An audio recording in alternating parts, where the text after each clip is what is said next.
Yesterday, Darren Woodson joined the Stephen A. Smith Show. That's on 1 to 3 daily on Sirius Mad Dog Radio. And they discussed Jimmy Graham. And basically, essentially what he said is that Graham is not a complete teammate and he does not block. Stephen A., can you get into this more in terms of what you and Darren discussed? Well, I asked him about Jimmy Graham because Jimmy Graham only has about 18 receptions on the year for like 174 yards. The first two games of this season, Skip, as you well know, he wasn't an active participant in the Seahawks offense. And even Pete Carroll came on the record and said, we've got to find a way to get Jimmy more involved. Darren Woodson essentially came on being a football analyst that he is, being a Super Bowl champion, really dissected and analyzed what he saw.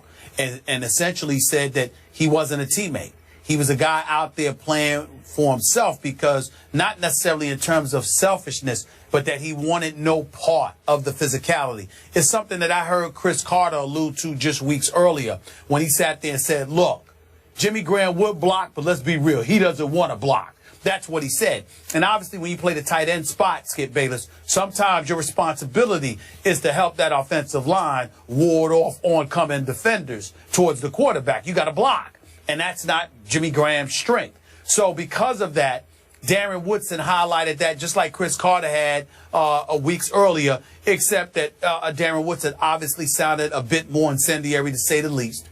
Just basically said that you're not a teammate. If you're not willing to do what your job description entails, then you're not willing to fulfill your obligations. And if you're not willing to fulfill your obligations, you're not really a teammate. You're not a part of the team.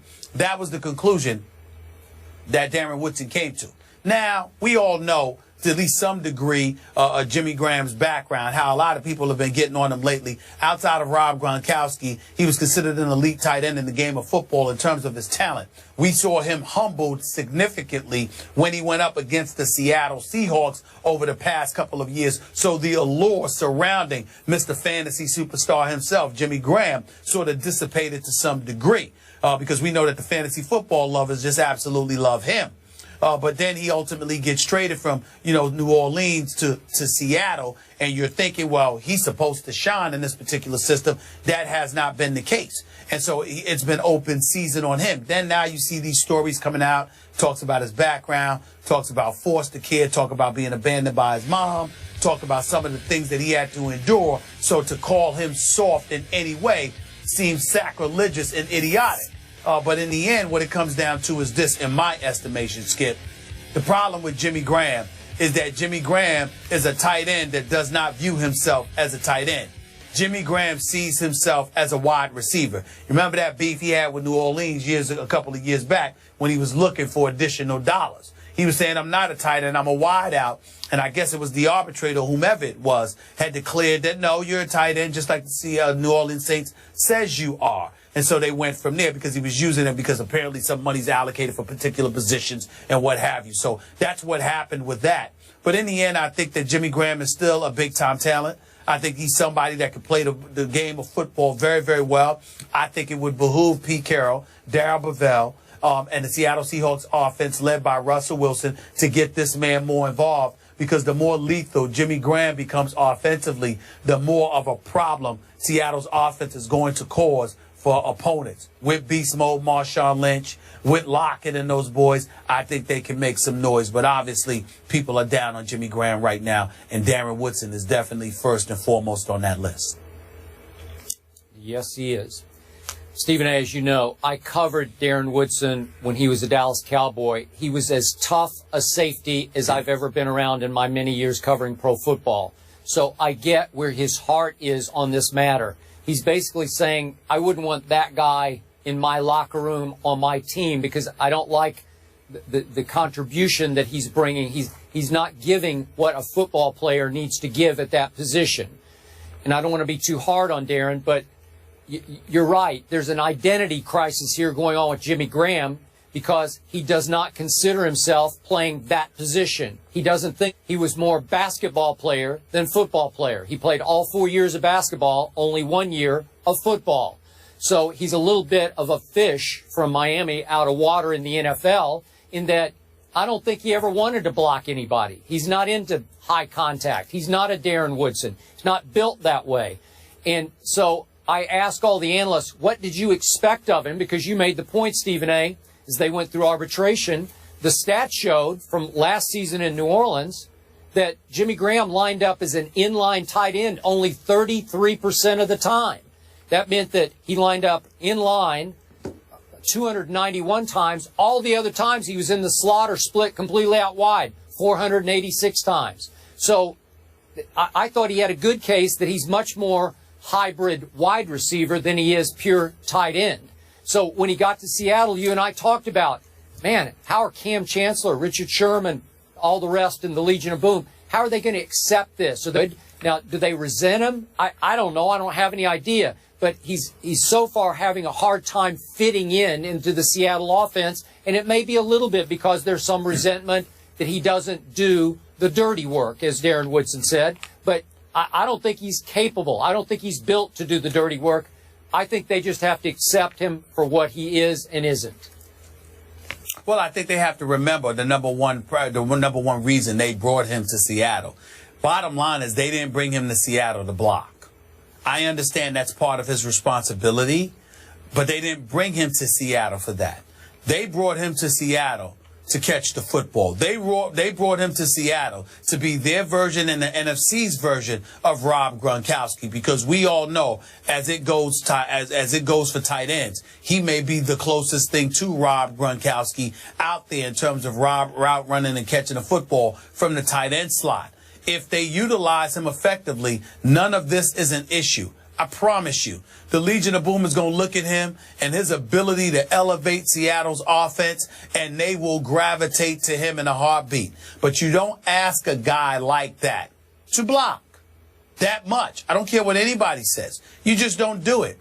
Because not only does he not want to, but he's not built for it, okay? He's a big boy, but he's not big and rugged like Rob Gronkowski. He's just tall and athletic. There's a difference. And when you have somebody like that, you've got brawlers and you've got boxers. He's a boxer. He's a finesse guy. He's gifted in skill. I agree. There's no rough and ruggedness to him. He might be internally stronger than they're giving him credit for, but he's not a rough and rugged kind of player. He's more finesse and skilled. And when you know that, you can't put him in a position where you're asking him to be Rough Riders. I do understand, though, where it's coming from. Remember what I told you Cam Chancellor and the Legion of Boom told me a couple of years back? We teach everyone here to attack your fears. Whatever you fear, go out there and do it, because we don't want you doing it. I don't think it's a matter of Jimmy Graham being fearful. I think it's a matter of him feeling like he's not productive unless he's catching the football and making things happen as opposed to blocking.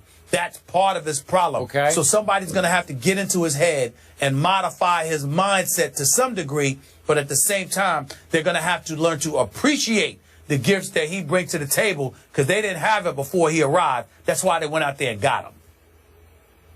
Okay, so Stephen A., this is your other Super Bowl team, the Seahawks. They going to win at Cincinnati Sunday?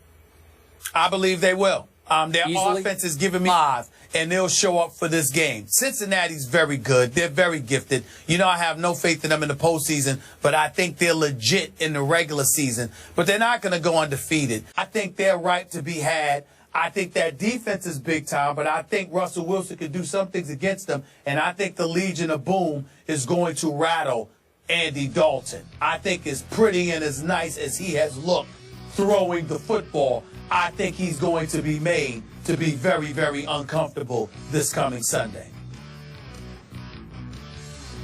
Give me a score. I'm going to say Seattle 22, Cincinnati 20. Really? Okay, so you at least have it close. It's going to be close. I completely disagree with your take. I believe that your Seahawks stole a game on Monday night, short turnaround on the road to Cincinnati. They were very lucky to get out with their, 2-2 life after Monday night. Should be 1-3 going to Cincinnati. We both agreed that we didn't love some of the things we saw offensively. Russell Wilson turning the ball over a couple times. Then the defense giving up a near 91-yard touchdown drive, nearly to end the game.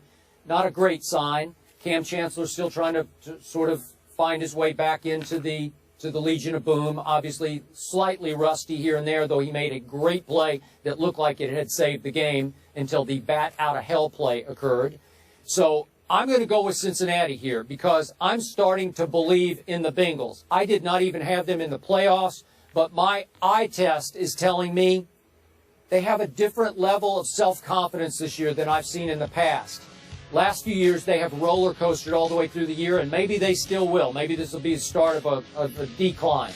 But I like the way Andy Dalton is carrying himself. He seems to be playing with a much higher level of self-confidence than I've seen in the past. So after what they did, just obliterating the Raiders on opening day at Oakland, they went and won at Baltimore. I'm going to go with them. I got a close score, too. I got 21-17 Bengals over your Seahawks. Well, I'm going to tell you this much. Andy Dalton has looked incredibly impressive. He's completed 67% of his passes. He's only thrown 1 interception on the season and 9 touchdowns. You know, his QBR is at 87, which is really, really great. It's better than most quarterbacks in the league, if not all of them. And then when I look at Giovanni Bernard and Jeremy Hill, I give a lot of credit where credit is due. And, of course, A.J. Green is one of the top 5 receivers in the game of football. And this defense is no joke either. But I do believe, Skip Bayless, that it may very well be too good to be true. Andy Dalton, in my opinion, can't continue to play this way. I could be wrong, but I don't believe it. What I would say is this. I want to give Marvin Lewis, who obviously I've called out on many occasions, I want to give him credit and be fair to him for the outstanding job that he's doing thus far.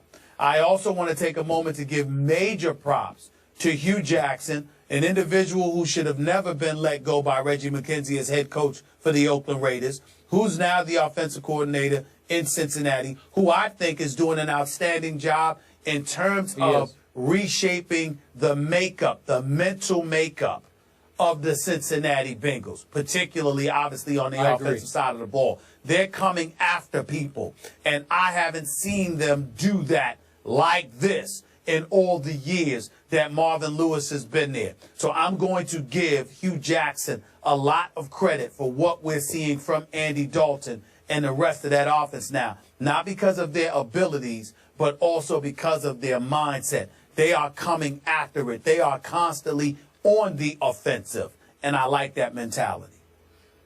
Agreed. Stephen A. has Seattle, Skip has Cincy, both expecting a close one. Jimmy Graham, obviously a highly talented weapon, yet to fin with his new team. This situation personally reminds me a lot of DeMarco in Philly.